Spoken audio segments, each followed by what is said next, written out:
Amém. Zacarias, capítulo 14, versículo 12 em diante, 12 ao término do capítulo, versículo 21.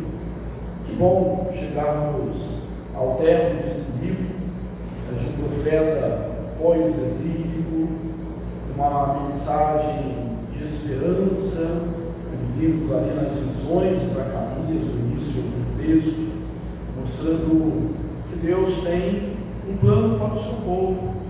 Um livro de alto teor apocalíptico, um livro cristológico, a gente vê bastante a respeito de Jesus, literalmente aquele que foi transpassado pelo profeta Zacarias.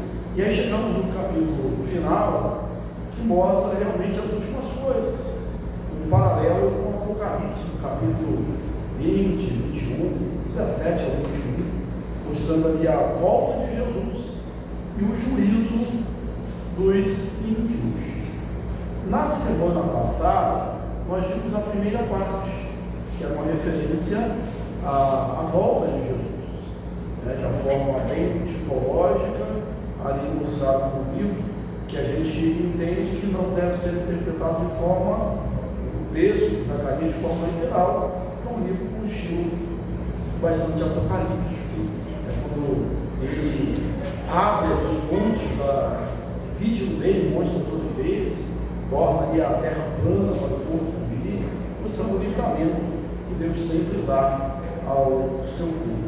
Agora vamos ler o versículo 12 em diante. Eu leio, meus irmãos, por favor, acompanhem, todos estão juntos, Zacarias 14, 12 em diante.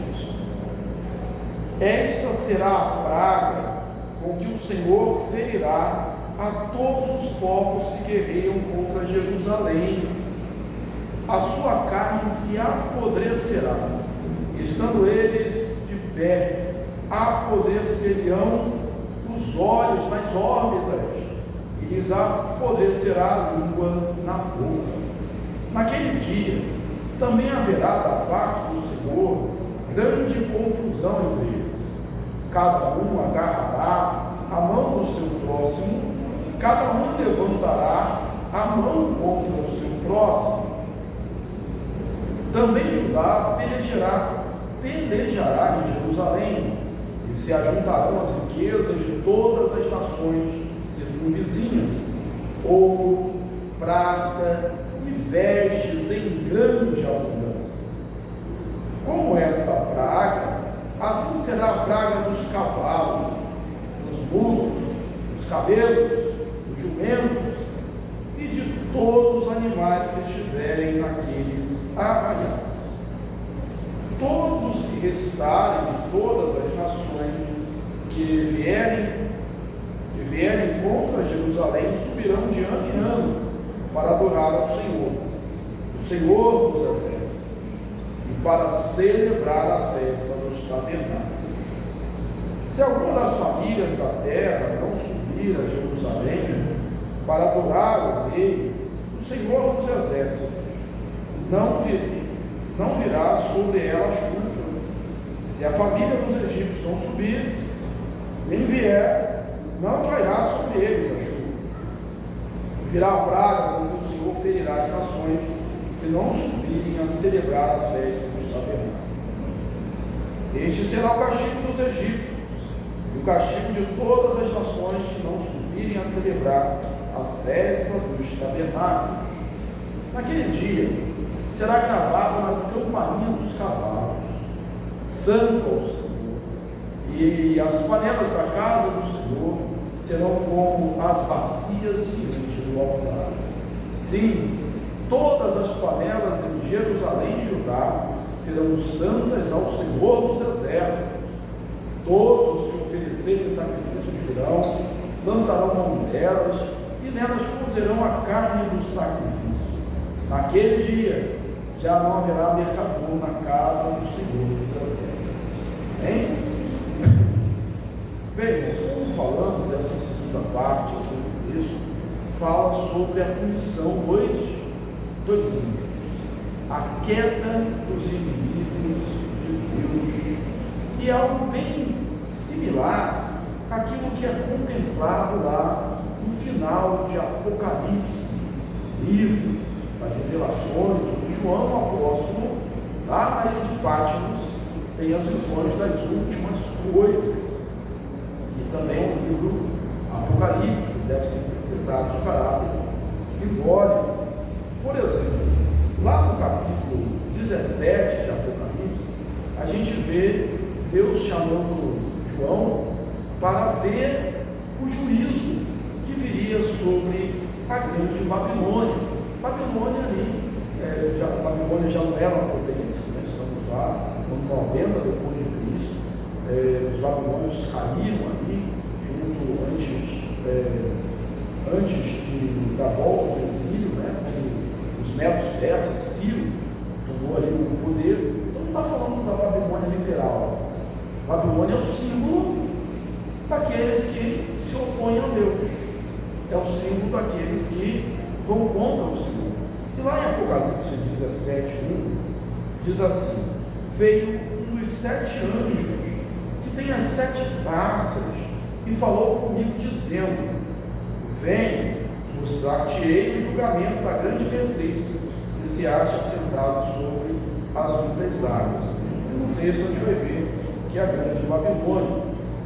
E em seguida a esse juízo da grande Babilônia, lá em Apocalipse, vem a glória da Jerusalém, a glória do povo de Deus. E é o que o texto aqui vai mostrar também. Vamos lá, Apocalipse 21, 9 a 11, nós lemos assim: então veio os 7 anjos, que tem as 7 taças cheias dos últimos 7 flagelos, e falou comigo dizendo: vem, mostrar-te-ei a noiva, a esposa do cordeiro. Me transportou em espírito até uma grande elevada montanha e mostrou a santidade, mostrou a santa cidade, Jerusalém, que desceu do céu da parte de Deus. Apocalipse 21, 9, agora versículo 11. A qual tem a glória de Deus. O seu fulgor era semelhante a uma pedra preciosíssima, com pedra de jaspe cristalina. Ou seja, na mesma medida, ou talvez uma medida bem superior, consegue mensurar essas coisas, mas apenas para fazer um contraponto, na mesma medida que os ímpios sofrem, o povo de Deus é galardoado, é abençoado. Por isso que há uma estranheza, estranhamos, quando os crentes dizem que tem medo de ler o livro de Apocalipse.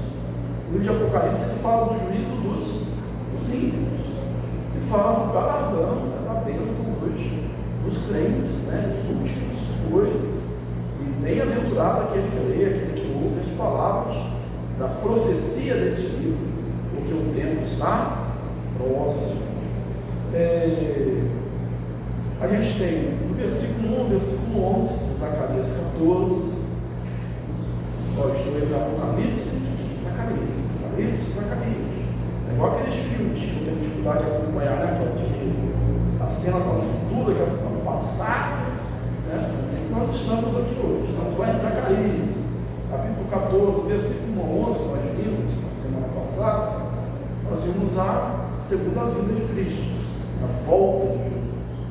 E no versículo 12 em diante, nós temos ali o julgamento dos inimigos.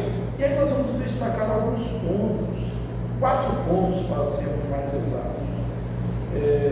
Quando começamos a ler aí o texto, e aí o Abraão podia ler esse texto de novo, tal que tinha mostrado para ele, você vai ver o seguinte: a cena é uma cena que faz lembrar o Apocalipse zumbi, né? O que Deus diz em relação a essas pessoas no versículo 12?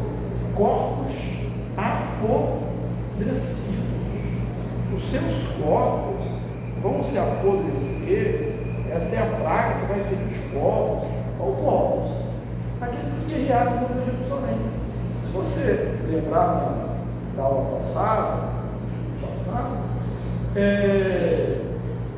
esses povos se uniram contra Jerusalém, foi o próprio Deus que juntou. Ou seja, Deus é o Deus soberano. Tudo vem do Senhor. Por isso nós podemos descansar que Ele não nos dá prova além daquelas que nós podemos suportar. Mas vem o castigo por esses povos, né, que são instrumentos aí que pelejaram contra Jerusalém. Os seus corpos vão se apodrecer, a sua carne vai se apodrecer, estando eles ainda aí em pé. Então, você vê como se eles estivessem caminhando, guerreando, e os corpos se apodrecessem. Quem vê esse negócio de zumbi, né, parece que é um apocalipse. Zumbi aí. Lembra nós interpretamos esse texto de uma maneira espiritual, como julgamento. Quem interpreta literalmente fala assim: vai ter um dia que a gente vai estar aí, andando pela rua, e a pessoa vai se transformar, né? A carne vai apodrecer. Não, de forma espiritual, como um julgamento. Enquanto estiverem de pé, os seus olhos vão apodrecer nas órbitas dos olhos, e a boca vai se apegar, né? Vai se apodrecer a língua vai se apodrecer na sua própria boca. Então mostra aí o juízo, ou seja, a força que eles tinham de guerrear, essa não vai empoderando. Os olhos que cobiçaram as riquezas de Jerusalém, porque os soldados vinham, os vencedores levavam os despojos dos vencidos eram o salário dos vencedores. Então aqueles que cobiçaram, os olhos que cobiçaram as riquezas de Jerusalém, que iam saqueá-la, acabam acontecendo na própria órbita. As línguas, né? A língua que falou mal, que maldisse, que proferiu impropérios, essa língua vai acontecer na própria boca, um símbolo do juízo, um pânico, né, que vem realmente de Deus, do Senhor, contra esses povos. Isso nós vimos aqui no versículo de número 12. Aí passamos para o versículo 13. Uma confusão autodestruidora. Se no versículo 12 nós temos aí uma punição, um apodrecimento dos corpos, da língua na boca, dos olhos na própria órbita, você uma punição imediata, repentina, assim que Deus dá o livramento. Quando ele chega o tempo, ele livra na hora, do jeito, da forma como ele quer. Não há aquela guerra como se o inimigo estivesse ali em pé de igualdade com Deus. Não, Deus é o Deus todo poderoso, ele é soberano. Paulo, quando ele fala do homem da iniquidade, João chama de anticristo, ele diz que Jesus, quando se manifestará, destruirá com muito esforço, com muita luta, com muita guerra, assim quase igual o Rock Balboa lá, quando vai e vence, né? Esse último momento, todo machucado não, apenas com o sopro da sua boca. Aqui, em segundo lugar, no versículo 13, nós vemos uma autodestruição. Naquele dia, você já está acostumado com o texto, essa última parte de Zacarias, aparece várias vezes a expressão naquele dia, que sempre é um dia de juízo, e aponta para o dia do Senhor, para a volta de Jesus. Naquele dia, também haverá, da parte do Senhor, grande confusão entre eles. Cada um agarrará a mão do seu próximo, cada um levantará a mão contra o seu próximo. Esse tipo de confusão é bem típica na Bíblia, de ser causada entre os inimigos de Deus. E é uma cena típica de inferno, né? Um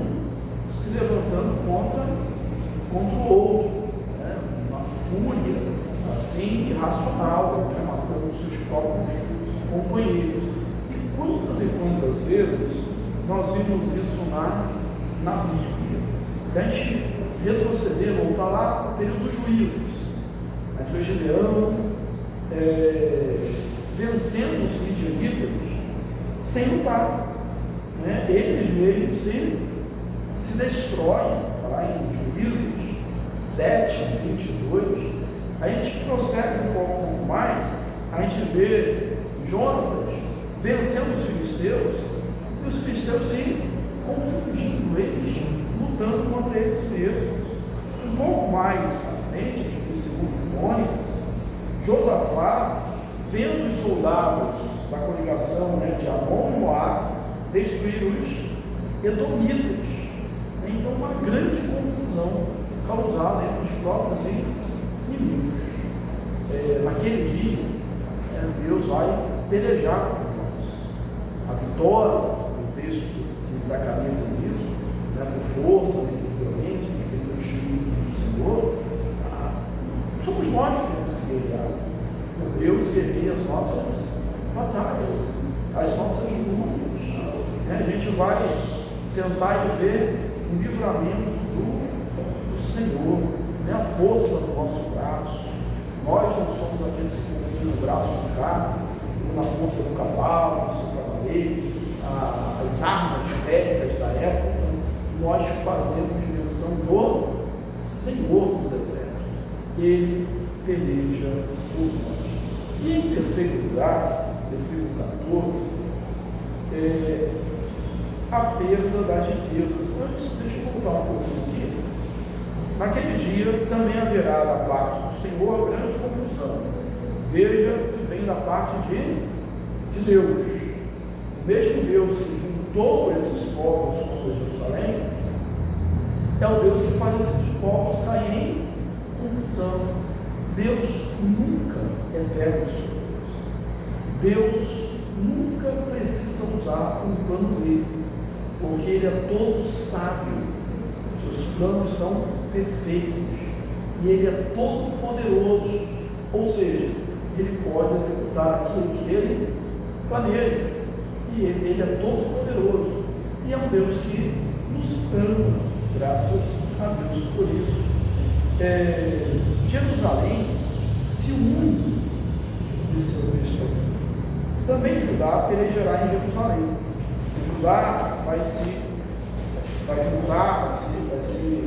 juntar ali com Jerusalém na peleja. É apenas um contraponto aqui.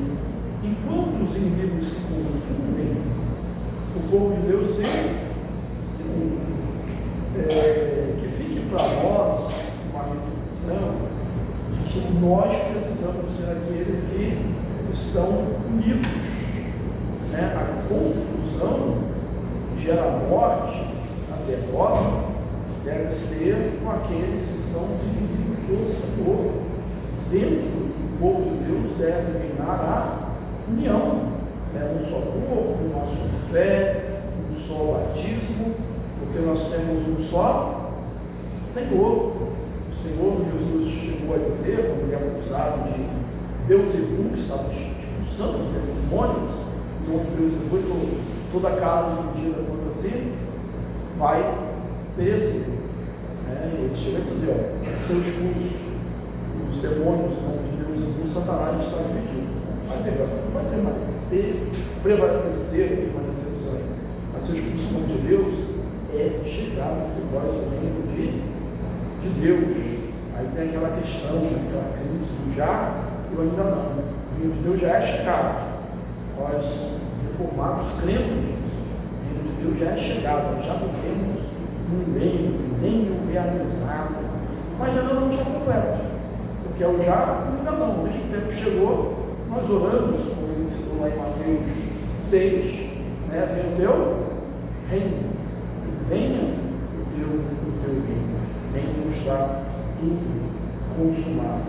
Mas em quarto lugar, como eu já havia anunciado, a perda de riquezas.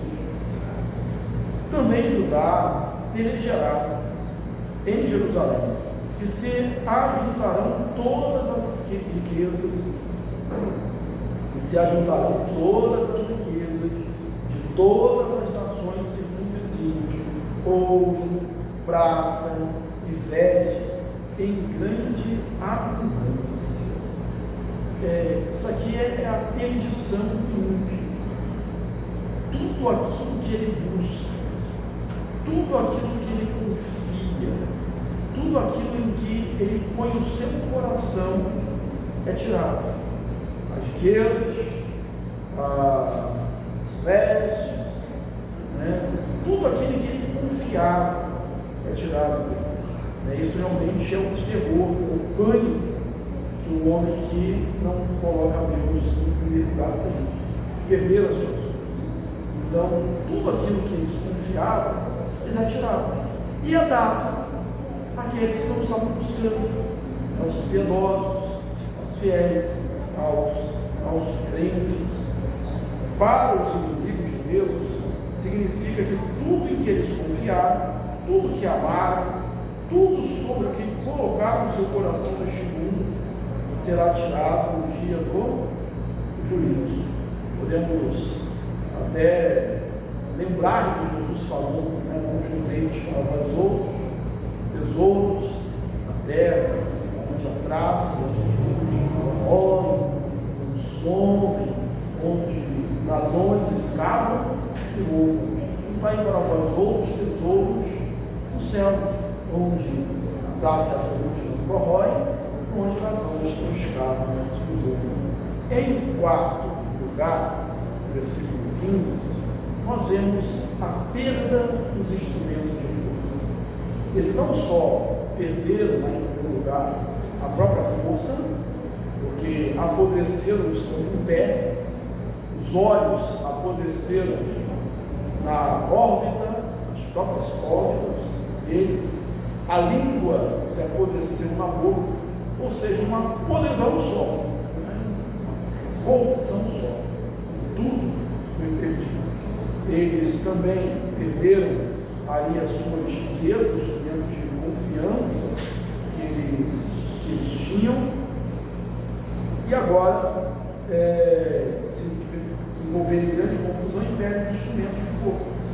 Aqui, a gente, quando lê no nosso contexto, do versículo 15, a gente não consegue entender muito bem que essas coisas mencionadas aqui não são instrumentos de força para Deus. Para a gente viver uma cidade nem de utilidade, mas naquele tempo é instrumento de força, de poder. Com essa praga, assim será a praga dos cavalos, dos cavalos. Os cavalos eram um instrumento de guerra. Você ter ali uma cavalaria, era sinônimo que você está com muita vantagem numa batalha e quem estava perto. Então, o versículo que é citado, veio minha mente agora, não sei a fonte, nem queria a referência, mas assim, se você se cansa ou se corre a pé, imagina um dia que você tiver que correr com aqueles que correm a cavalo, mas correr com aqueles que correm a cavalo, a gente vai renovar as nossas forças. Bem, nas palavras do teólogo Dalton, ninguém consegue escapar do caminho, a não ser se convertir. Todos vão se perder, a não ser que se converter. Então acabamos até o versículo 15, nós vamos ir agora a partir do versículo de número 16. Vamos ver aqui. Nós já falamos no início que esse texto ele deve ser interpretado de forma espiritual, de forma simbólica, e não de forma literal. E no versículo 16, nós vamos ver aqui uma prova, pelo menos do nosso ponto de vista, dessa necessidade de se interpretar o texto de forma espiritual. Por quê? Olha o que está escrito no versículo 16. Todos os que restaram de todas as nações que vieram contra Jerusalém subirão de ano em ano para adorar o Rei, o Senhor dos Exércitos, e para celebrar a festa dos tabernáculos. Ora, quem crê que esse texto deve ser interpretado literalmente, vai precisar crer na reconstrução do templo de Jerusalém. Normalmente, alguns pré-tenistas crentes, e que os povos vão adorar Jerusalém, é o que eu estou dizendo. Aqueles que sobraram, que não morreram, irão normalmente a Jerusalém. Ou seja, nem todos foram destruídos. E esses que estavam virão a Jerusalém para adorar. Só que essa volta, essa ida a Jerusalém, essa reconstrução do templo, para você é um avanço ou ela é um retrocesso? O que você acha? Se for reconstruído, vamos pensar nisso hoje, como cristãos. O templo de Jerusalém foi reconstruído. Todos os problemas políticos, todas as divergências ali foram vencidas. Israel reconstruiu o templo e restabeleceu a adoração com o sacrifício. Isso é um avanço ou isso é um retrocesso? Aos olhos de alguns seria um avanço, mas aos olhos, numa visão bíblica cristã, é um retrocesso. E por que um retrocesso? Porque os sacrifícios, tudo aquilo que era feito no templo, era apenas sombra do que viria. Agora nós temos já, isso era tipo de Jesus, nós já temos o antítipo, que é Cristo. O melhor de Deus já veio. Então, voltar daquela prática é voltar à sombra. É você ter a foto, essa ilustração hoje que é um pouco desatualizada, porque não tem filme, só foto celular, mas é como você lembra, como é. Você lembra da sua época. Quando você tirava a foto, você tinha ali um negativo. Você olhava, você via lá a silhueta, mas estava revelado, dava para ver nitidamente? Não. Quando você revelava, você tinha a visão perfeita da foto. Ou pelo menos você desejava que ficava perfeita, assim, não queimasse, você está presente. Nós vamos imaginar um bom resultado da foto linda. Você não ia querer voltar ao negativo. Aquilo ali é a foto revelada, o resultado final. Cristo, ele é a consumação dessas coisas. É a perfeição. Isso a gente vê em Hebreus 10, 1 e também em Hebreus 9, 28, nós vamos ver que o sacrifício de Jesus foi oferecido uma única vez. Era necessário sim, o sacrifício do templo se repetissem várias vezes, mas o sacrifício de Cristo foi feito uma única vez. Não é necessário. Então, a reconstrução do templo, ela é o quê? Um retrocesso, se for para o sacrifício. Sim. Esse é o tempo após Jesus, o tempo de Jerusalém, após esse segundo morto, ressuscitado. Sim. A gente marca esse tempo, nós somos amilenistas, o milênio realizado. Jesus, quando teve a sua vitória, está consumado, entrou na era do reino, o reino de Deus, que está reinando. Então, se a partir dali, nós vivemos esse milênio realizado. Não está completo, porque um bom exemplo são os crentes na glória. Eles estão na glória, mas eles ainda anseiam a volta de Jesus. Por quê? Eles estão incompletos, estão sem corpo. Então, só no estabelecimento. Isso mesmo. Bom, vamos prosseguir aqui. Eu vou ler o texto de Hebreus 10, 1. Você pode acompanhar, vou ler apenas para ganharmos tempo. Ora, visto que a lei tem sombra dos bem vindouros. Aliás, a propósito do livro da Epístola aos Hebreus, onde ele diz aos Hebreus, aos judeus cristãos, era provar que Jesus é melhor do que a lei, que Jesus é melhor e maior do que Moisés, melhor e maior do que os profetas, melhor e maior do que todos os livros judaicos. Jesus é melhor, porque havia uma tendência ou uma tentação de alguns judeus cristãos quererem retornar ao judaísmo, especialmente por conta da perseguição ali incipiente, que era uma perseguição só dos judeus. O Império Romano ainda não perseguiu oficialmente os cristãos. Isso foi tornou mais forte a partir de Nero. Bem, então a religião judaica era uma religião lícita. O cristianismo e o evangelho é uma religião ilícita. Então nós podíamos pensar assim: olha, nós estamos aqui morrendo, estamos sofrendo, né? Quando a religião que a gente praticava anteriormente, fala de Deus também, é uma religião lícita, a gente pode culpar. E aí Paulo chega e diz, Paulo, autor aos Hebreus, diz, nós não somos aqueles que retrocedem, nós somos a fé para a conservação da alma. Vou continuar no texto que eu aqui. Ora, visto que a lei tem sombra dos bens vindouros, não a imagem real das coisas. Então, só as sombras nunca jamais pode tornar perfeitos os ofertantes, com o mesmo sacrifícios que ano após ano perpetuamente eles oferecem.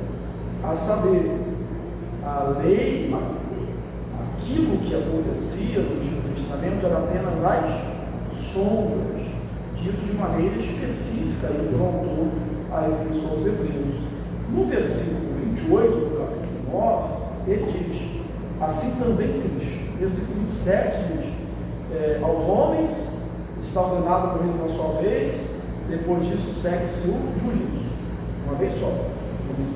Assim também Cristo, tendo se oferecido uma vez para sempre, para tirar os pecados de muitos, aparecerá a segunda vez, sem pecado, aos que aguardam para a salvação. Oferecido uma vez para sempre. Então voltar seria realmente um retrocesso. Eu separei aqui um texto que diz assim, em relação à Epístola aos Hebreus: a mensagem central da Epístola aos Hebreus é que Jesus é melhor do que os profetas, melhor do que os anjos, melhor do que Moisés, melhor do que Arão, melhor do que Josué. O sacrifício que Cristo ofereceu é melhor do que o sacrifício judaico.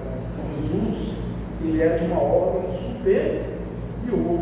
Lembra qual é o sacerdócio de Jesus? Não é da ordem de Arão, né? É da ordem de Melquisedeque. Não é o sacerdote de Deus, é da ordem de Melquisedeque. E o texto de Zacarias é um texto que aponta realmente para Jesus. Nós já vimos durante o estudo várias vezes Jesus sendo prefigurado no texto, ou aparecendo aqui como os seus tipos de Cristo. Eu vou ler aqui as demonstrações de Jesus, né, aparecendo em cada capítulo de Zacarias, que nós já estudamos. Você só vai acender aí a sua memória. No capítulo 1, ele aparece entre as porteiras, no cavalo, né? No capítulo 2, ele como arquiteto da obra de Deus. Ele ia ser aquela cidade sem muros, e ele mesmo estaria no meio dela, uma muralha de fogo. No capítulo 3, aparece tirando as vestes manchadas do sumo sacerdote Josué. No capítulo 4, aparece as duas oliveiras para falar sobre a união da linhagem sacerdotal e real. No capítulo 5, capítulo 6, então, é retratado como a entronização do sumo sacerdote. nos capítulos 7 e 8, proclamam o dia da festa para encerrar o jejum. No capítulo 9, ele vem com o rio de rei, montado no jumentinho. Essa aqui, então, ela é, assim, muito clara no Novo Testamento, né? Como cita a profecia, eis aí este rei, humilde, montado no jumentinho de flores de jumento, a entrada triunfal de Jesus em Jerusalém, profetizado no capítulo 9 de Zacarias. No capítulo 10, ele é a pedra angular. Pedro fala que ele é a pedra de esquina. No capítulo 11, é o bom pastor, rejeitado pelo rebanho. Jesus ele diz em João 10, eu sou o bom pastor dá vida pelos ovelhas. No capítulo 12, ele é aquele que é transpassado.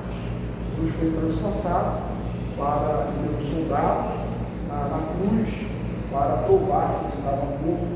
No capítulo 13, fala-se da fonte que dele jorra.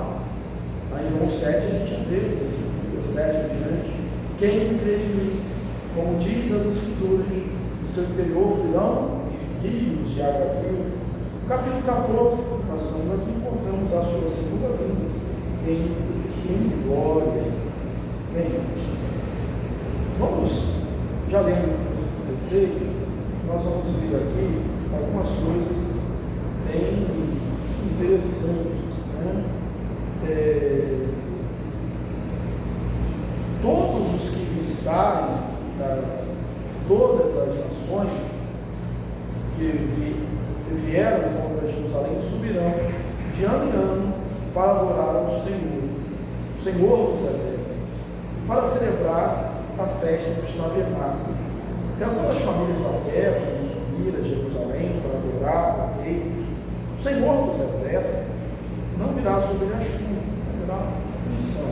Se a família dos egípcios não subir, não cairá a chuva. E aí talvez tenha assim, poxa, mas o Egito tem medo, a chuva não vai fazer falta. Então não vai vir a chuva, vai vir praga. Virá a praga, onde o Senhor ferirá as nações que não subirem a celebrar a festa dos tabernáculos. Este castigo será o castigo dos egípcios, o castigo de todas as nações que não subirem à festa para celebrar o Senhor. Então mostra aqui essa vitória de Deus e um juízo para aqueles que não obedeceram. Lá em Levítico, capítulo 23, apresentam as festas judaicas. Elas são 7. Não são todas, né? Mas tem a Páscoa, tem a festa das primícias, tem a festa dos tabernáculos, tem a festa do Pentecostes. Aqui cita a festa dos tabernáculos. E alguns chegam a dizer que todas as outras festas já se cumpriram, menos a dos tabernáculos. Nós não cremos assim na teologia cristã, né? Porque, por exemplo, a Páscoa é a morte e a ressurreição de Jesus. Fala isso. Pentecostes, claro, Atos 2, né? Mas na verdade, todas essas festas se cumpriram em Cristo. Nós não temos necessidade de celebrá-las, por isso interpretamos de maneira espiritual. Mas eu vou caminhar aqui no final. Olha o versículo 20. Naquele dia, mais uma vez a expressão, né? Ela falou, poxa, mas é a partir da volta da morte de Jesus, né? Da ressurreição de Jesus, verdade. Naquele dia, será gravado as campainhas dos cavalos, Santo ao Senhor, e as panelas da casa do Senhor serão como as bacias diante do altar. Como você entende o texto disso? Você vai entender de forma literal? Então lá Jesus vai voltar, ou seja, o reino vai ser estabelecido quando tiver cavalos aí pela rua, né, com o escrito Santo ao Senhor. Imagina que o cavalo é uma máquina de guerra. Nas campainhas estaria escrito Santo ao Senhor. Onde estava escrito espiritual do Senhor. Lá em Êxodo, capítulo 38, nós vamos ver onde está escrito o santo do Senhor. Estava escrito turbante do sumo sacerdote. Não era nem de todo sacerdote, do sumo sacerdote. Estava escrito na testa dele, santidade ao Senhor. E quando a gente lê esse texto, se a gente for pegar assim um judeu mais estrito, né, mais radical, isso chega a ser uma blasfêmia, né? Chega a ser uma heresia. Você vai pegar aquilo que foi determinado, que estivesse escrito na testa do sumo sacerdote, santidade ao Senhor, para lembrar que o povo é santo, né? Nós hoje somos esse povo, todos os lugares nós vemos a igreja que hoje é Jerusalém, que desce da parte de Deus. Jerusalém é um povo de Deus, nós somos o Israel de Deus. 1 Pedro diz isso, versículo 1 Pedro 2, 8, 9. Vós, porém, sois raça eleita, sacerdócio real, nação santa, povo de propriedade exclusiva de Deus, a fim de proclamar as atitudes daquele que nos chamou das trevas para a sua maravilhosa luz. Daquilo que deveria estar escrito na testa, somente na testa, turbante do sumo sacerdote, para lembrar a santidade do povo, agora estaria escrito nos sinos, os cavalos, mesmo no campo de batalha, onde eles estivessem. O que isso significa? O que isso mostra para a gente? Mostra a completa quebra. Não há mais abismo, não há mais barreira entre o santo e o secular, e o comum. Né? Agora, nós somos santos.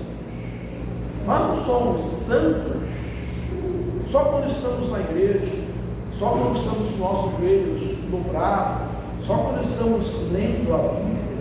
Nós somos santos em qualquer lugar. Não há mais aquele ato entre o momento devocional de santidade e o momento secular. A gente vai com esse estampado de santidade ao Senhor, a gente vem para a igreja com esse estampado na nossa testa, simbolicamente, santidade ao Senhor.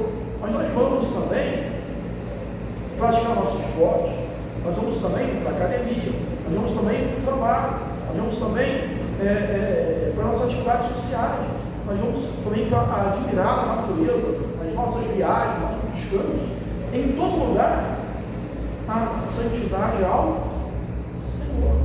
E essa ideia é corroborada pela continuidade do texto, quando ele diz assim, sim, olha o que ele afirma, sim, versículo 21, está falando aí do santo ao Senhor, no sino dos cavalos, ele diz, sim, todas as panelas em Jerusalém e Judá serão santas ao Senhor dos exércitos.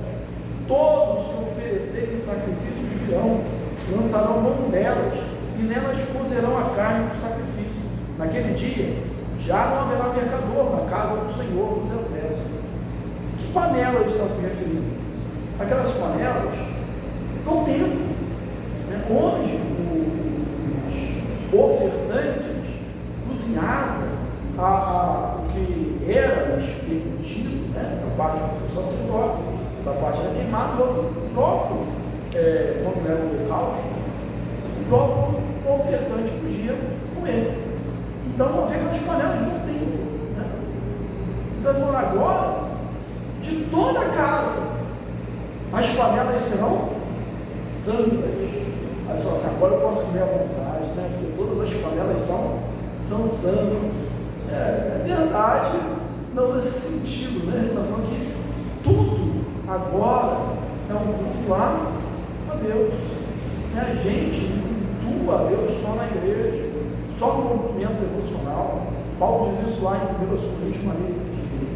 Coríntios 10, 31, de uma maneira muito clara. Eu particularmente gosto muito desse texto, porque quer comais, quer bebais, ou façais outra coisa qualquer, fazer tudo para a glória de Deus. Então, não há mais para nós limite barreira, uma divisão entre a minha vida espiritual e a minha vida secular. Por vezes nós fazemos pedido de oração assim, né? Se for só uma expressão de linguagem, você pode continuar usando, né? Eu quero pedir pela minha vida espiritual, a gente entende essa forma. Então, eu quero pedir pela minha vida secular, pela minha vida profissional. Nós não somos assim tão bipartidos, assim, tripartidos, né? Não, nós somos um só. E em cada parte da nossa vida, né, em cada um desses segmentos, nós precisamos dar glória a Deus. Não há mais divisão entre o santo e o secular. Tudo na nossa vida é para a glória de Deus. Naquele dia, já não haverá mais mercador na casa do Senhor dos Exércitos.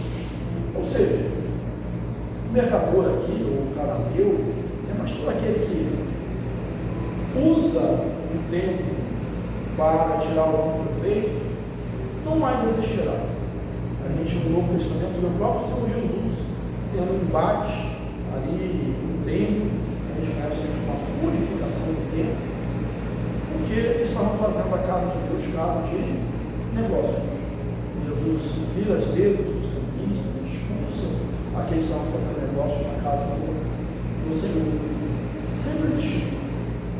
Enquanto estivermos esse lado da eternidade, existirá gente que faz da casa do Senhor casa de comércio, casa que é casa de oração para todos os povos, ou não só que tira proveito financeiro, mas usam de maneira errada, não por fim apropriado. Naquele dia, não haverá mais essas coisas, não haverá mais essas divisões. Eu espero que você tenha aprendido bastante com o livro do profeta Zacarias e que a mensagem de hoje sirva para o nosso crescimento, para o nosso desenvolvimento, especialmente essa última parte, de maneira prática. Nós não podemos viver assim uma dualidade, ou seja, lá fora eu vivo de um jeito, aqui dentro eu vivo do outro jeito. Nós somos ou carregamos um emblema, insígnia, santidade ao Senhor, onde quer que nós fizemos na planta dos nossos pés. Qualquer lugar que nós formos, aonde formos, nós estamos levando esse referencial de santidade ao Senhor.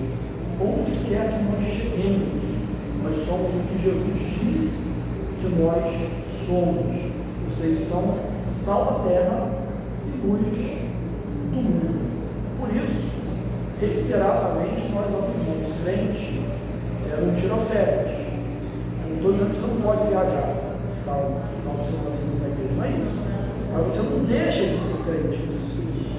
Você continua sendo crente, sendo sal, sendo luz, onde quer que você esteja, realizando a atividade que você estiver realizando, que você leva aí, escrito santidade ao Senhor. Não há mais separação entre o santo e o secular. Nós somos santos em um todo, que assim brilha a nossa luz diante dos homens e eles vejam as nossas boas obras do nosso Pai que está nos céus. Amém? Deus abençoe ricamente.